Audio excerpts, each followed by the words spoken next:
नमस्कार दोस्तों। तो आपका स्वागत है कॉन्सेप्ट्स इन 5 में। और आज की वीडियो में हम अभ्यास करने वाले हैं लीनियर रिग्रेशन का। तो क्या होता है ये लीनियर रिग्रेशन?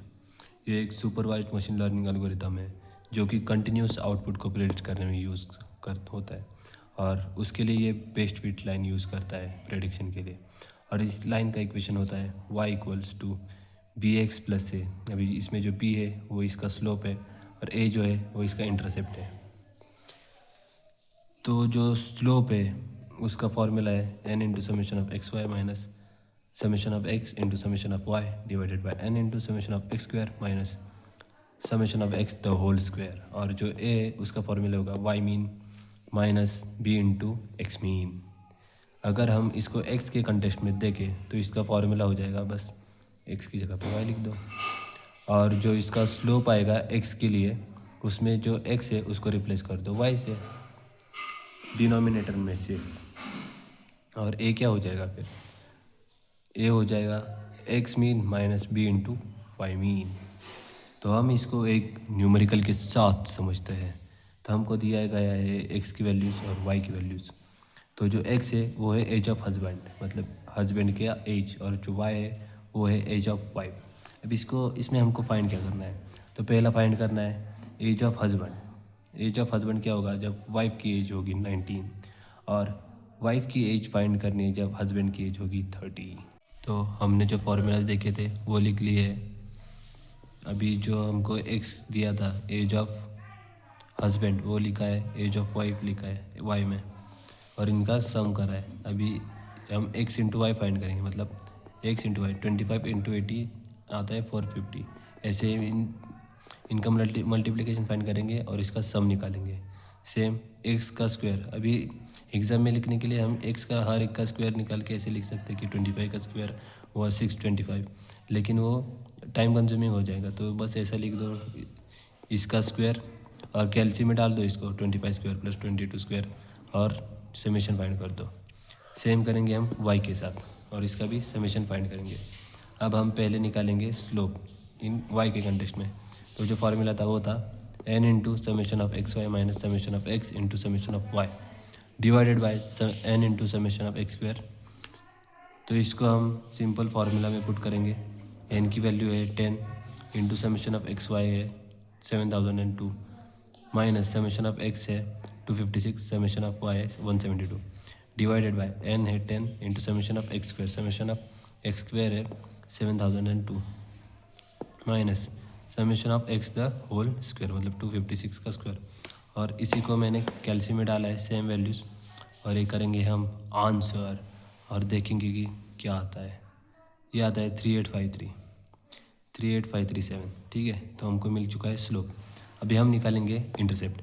इंटरसेप्ट के लिए बस वाई मीन, तो हम पहले मीन निकालेंगे। वाई मीन आया है, समीशन ऑफ वाई क्या था 172 डिवाइडेड बाई 10, और एक्स मीन क्या होगा 256 डिवाइडेड बाई 10।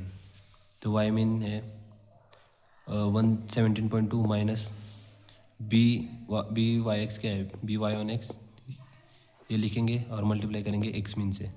तो इसको कैल्शियम में डालने के बाद इंटरसेप्ट की वैल्यू आती है 7.3345। तो बस हमको वाई का इक्वेशन मिल चुका है। वाई का इक्वेशन क्या था? बी एक्स प्लस है, तो बी की वैल्यू है 0.83537 इंटू एक्स प्लस ए। अभी हम फाइंड करेंगे एक्स के कंटेस्ट में। तो एक्स कंटेस्ट में हम बी स्लोप निकाल लेंगे एक्स ऑन वाई। उसका भी सेम फार्मूला है, बस इसमें क्या करते हैं डिनोमिनेटर में वाई लिखते हैं। तो पहली रो तो सेम ही आएगी जैसे यहाँ पे आई थी, 10 into summation of x y minus summation of x into summation of y divided by n into summation of y square. अभी वाई स्क्वायर क्या है 3036 माइनस समेशन ऑफ वाई का स्क्वायर, समेशन ऑफ वाई का square 172 का square. तो इस same equation को लिख दिया है मैंने कैल्सी में, और ये करेंगे हम आंसर। यह है 2.2268। तो हमको स्लोप मिला है 2.2268। अब हम निकालेंगे इंटरसेप्ट। इंटरसेप्ट क्या होगा एक्स के कंटेस्ट में एक्स मीन जो कि है 256.25.6 minus b x on y क्या है 2.226, और into summation of y mean क्या है 17.2। तो इसको हम कैलसी में डालने के बाद हमको मिलता है इंटरसेप्ट -12.7। तो हमको मिल चुका है एक्स का equation bx1y 2.2268y minus plus x mean क्या है वो -12.7। तो हमको जो पहला फाइंड करना था वो फाइंड करना था age of husband when age of wife is 19। तो हम एज ऑफ हस्बैंड के लिए क्या है कौन सा इक्वेशन यूज़ करेंगे एक्स वाला। तो क्योंकि एक्स को हम एज ऑफ हस्बैंड से डिनोट करते हैं किया है वो मतलब वहाँ पे। तो उसका फॉर्मूला इक्वेशन था ये। इसमें बस वाई की वैल्यू पुट करेंगे 19 और इसको कैल्शियम में डालने के बाद हमको आता है जो कि हमको आया है 29.6 ईयर्स। तो एज ऑफ हस्बैंड है 29.6 ईयर जब एज ऑफ वाइफ थी 19 ईयर्स। तो अभी हमको निकालना है एज ऑफ वाइफ क्या होगी जब हस्बैंड की एज होगी 30 ईयर्स। तो सेम हम वाई का इक्वेशन यूज़ करेंगे, बस एक्स की जगह पे क्या पुट करेंगे यहाँ पे 30। तो एक्स की जगह पे 30 पुट करने के बाद हमको वाइफ की एज मिले 18.89 ईयर्स। तो ये था linear regression. Thanks for watching और कमेंट में फीडबैक ज़रूर देना कि आपको वीडियो से समझ रहा है या नहीं।